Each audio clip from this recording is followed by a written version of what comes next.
আমি যেই দোকানের কর্মচারী, সেই দোকানের হিসাব বছরে অন্তর একবার করা হয় বা সাপ্তাহিক হিসাব করা হয়। তাহলে কর্মচারীর কাজ হলো হিসাবকে আগেই ক্লিয়ার রাখা, যাতে কারো কাছে জবাবদিহিতা না করতে হয়। এর মধ্যেও জবাবদিহিতা থাকতে পারে, যাতে আমার জন্য সহজ হয়ে যায়। এজন্য আল্লাহ রাসূল বলেন, কুন ফিদ দুনিয়া কাআন্নাকা গরীবুন আও আবিরি সাবিল। আল্লাহর রাসূল বলেন, ও আমার উম্মতেরা, এই পৃথিবীতে তুমি যখন বসবাস করবে, তুমি এই পৃথিবীতে এমন ভাবে বসবাস করবে মনে হয় তুমি একজন পথিক বা মুসাফির। কেউ দূর দেশ থেকে বেড়াতে আসলে সে কোনোদিন এখানে অনেক দিন বসবাস করে না, সামান্য কিছুদিন বসবাস করে, কিন্তু এই জায়গায় কিন্তু ঘর বাড়ি কেউ বানায় না।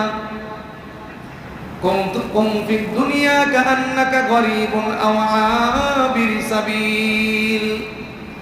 অতএব মুসাফির যেরকম ভাবে দুনিয়াতে কোনো ঘর বাড়ি বানায় না, তুমিও কোনো ঘর বাড়ি বানাবে না। তুমি স্থায়ীভাবে থাকার জন্য কোনো চিন্তা ফিকির করবে না, কারণ এই দিনটা কিন্তু তোমাকে যেই জীবন দেওয়া হয়েছে, এই জীবনটা কিন্তু শেষ হয়ে যাবে। তাহাসাবু, তুমি তোমার হিসাবগুলো মিলিয়ে নাও, কারণ তুমি যদি সকালে তুমি উপনীত হও। হযরত ওমর রাদিয়াল্লাহু তাআলা আনহু বলেন, দুনিয়ার মানুষেরা শোনো, তুমি যখন সন্ধ্যাবেলায় উপনীত হবে, তুমি কিন্তু সকালের অপেক্ষা করবে না। যে সকাল হবে, এজন্য আমি সকালে ইবাদত করব, সকালে নামাজ পড়ব, সকালে যাকাত দিব, সকাল থেকে আমি সমস্ত ইবাদতগুলো আমি করব, সকাল থেকে আমি সমস্ত অন্যায় ছেড়ে দেব। হযরত ওমর বলে, তুমি এই অপেক্ষা করবে না, তুমি সন্ধ্যা পেয়েছো, এই সন্ধ্যাকেই তুমি কাজে লাগাও, এই সময়টাই তুমি ইবাদতের জন্য সময়কে বেছে নাও। তুমি জানো না তুমি সকাল পাবে কি পাবে না, এটা তোমার জানা নাই। আবার যখন তুমি সকাল পাবে, তুমি সন্ধ্যা বেলার জন্য অপেক্ষা করবে না যে তুমি সন্ধ্যা পাবে। সন্ধ্যার সময় আসবে, তুমি মাগরিবের নামাজ থেকে তুমি নামাজ শুরু করে দিবে, তা হবে না। তুমি সকাল পেয়েছো, ফজরের আজান তোমার কানে গিয়েছে, তুমি ফজরের আজানের সাথে সাথে ঘুম থেকে জাগ্রত হয়ে মুয়াজ্জিনের ডাকে সাড়া দিয়া তুমি আল্লাহর ঘর মসজিদের মধ্যে প্রবেশ করে আল্লাহ তাআলার প্রশংসা করে তোমার যা ইচ্ছা আল্লাহর কাছে চেয়ে নাও। এজন্য তুমি তোমার হিসাবগুলো আগে করে নাও। আল্লাহর কাছে হিসাব পেশ করার আগে তুমি কতগুলো নেক আমল করেছো, তুমি কতগুলো গুনাহ করেছো, এগুলো তুমি হিসাবগুলো আগেই করে নাও।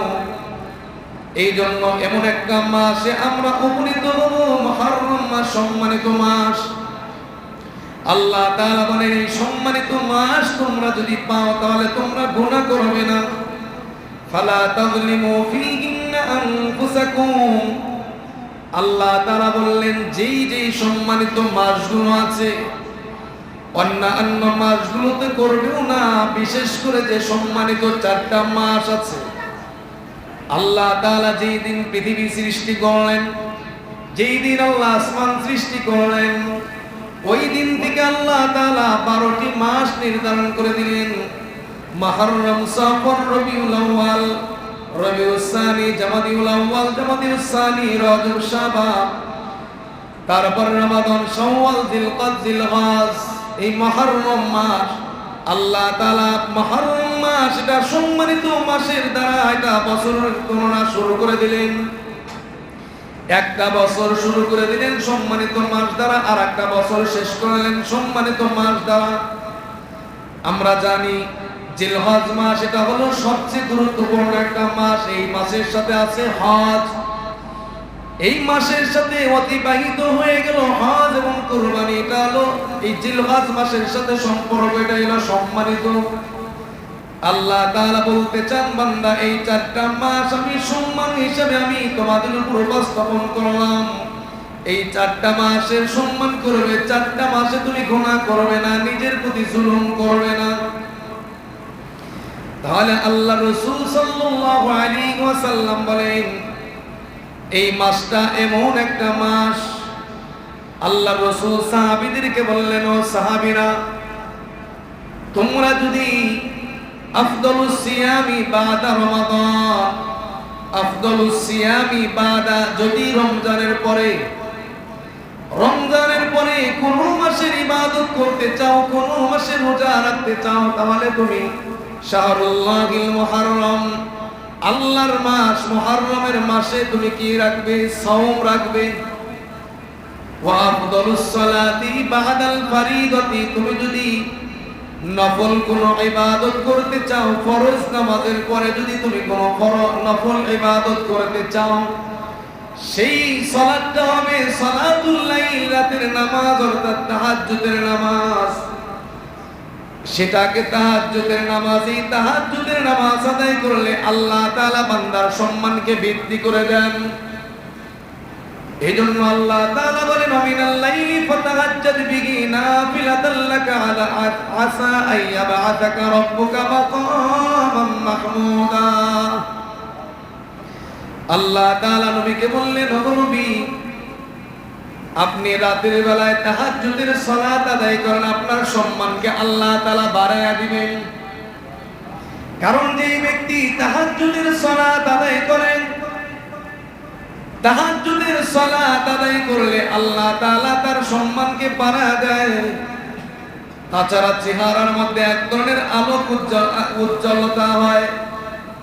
চেহারার মধ্যে মানুষ কালো হলেও চেহারাকে উজ্জ্বল দেখা যায়। চেহারার মধ্যে এক ধরনের নূর বসে। আল্লাহর রাসূল সাল্লাল্লাহু আলাইহি ওয়াসাল্লামকে আদেশ করা হলো, নবী আপনি তো ফরজ সালাত আদায় করবেন, কিন্তু আপনি কিন্তু তাহাজ্জুদের সালাত আদায় করবেন। ইয়া আইয়ুহাল মুযাম্মিল কুমিল লাইলা ইল্লা কলিলা নিসফাহু ওয়া বিনকুস মিনহু কলিলা। ও কম্বলওয়ালা নবী, আপনি জাগ্রত হন, রাতের কিছু অংশে আপনি তাহাজ্জুদের সালাত আদায় করেন। কারণ আমি আপনাকে সম্মানিত করব। সম্মান দরকার, যেই ব্যক্তির সম্মান প্রয়োজন, যেই ব্যক্তির দুনিয়াতে সম্মানের প্রয়োজন, রিজিকের প্রয়োজন, যেই ব্যক্তির সমস্ত অভাবগুলো দূর করার প্রয়োজন, ওই ব্যক্তি যেন তাহাজ্জুদের সালাত আদায় করে রাতের গভীরে আল্লাহ তাআলার কাছে কান্না করে, আল্লাহ তাআলার কাছে বলে, আল্লাহ আমার এই অভাব আছে, আমার এই প্রয়োজন আছে, আমার এই অভাবগুলো, আমার এই প্রয়োজনগুলো পূরণ করে দাও, আমার অভাবগুলো দূর করে দাও। আল্লাহ তাআলা সাথে সাথে তোমার অভাবগুলো দূর করে দিবেন। এজন্য আল্লাহ তাআলা বলেন নিসফাহু আও বিনকুস মিনহু কলিলা, রাতের কিছু অংশ, অর্ধেক অংশ, আও জিদ আলাইহি, অথবা তার চেয়েও বেশি কিছু অংশ তুমি আল্লাহ তাআলার জন্য তুমি তাহাজ্জুদের সালাতে জায়নামাজে দাঁড়ায় যাও। জায়নামাজে দাঁড়াইয়া তাহাজ্জুদের সালাতে দুই চোখের পানি ফেলে ফেলে তুমি তোমার জায়নামাজকে ভিজে আলাও। তোমার শত্রুর ভয় আছে, শত্রু থেকে পানা চাও, শত্রুর এই ক্ষতি থেকে আল্লাহ তাআলার কাছে পানা চাও। আল্লাহ আমি শত্রুর কবলে পড়েছি, তুমি আমাকে এই শত্রুর কবল থেকে পানা দিয়ে দাও। তাহলে আল্লাহ তাআলার শত্রুর কবল থেকে হেফাজত করবেন, আপনার কোনো টেনশন থাকবে না। বান্দার অভাব হবে, আল্লাহ তাআলার কাছে কালেকশন লাগা দিবে। মুমিনের সবচেয়ে বড় হাতিয়ার হলো তাহাজ্জুদের সালাত। তাহাজ্জুদের সালাত আছে, মুমিনের হাতিয়ার আছে।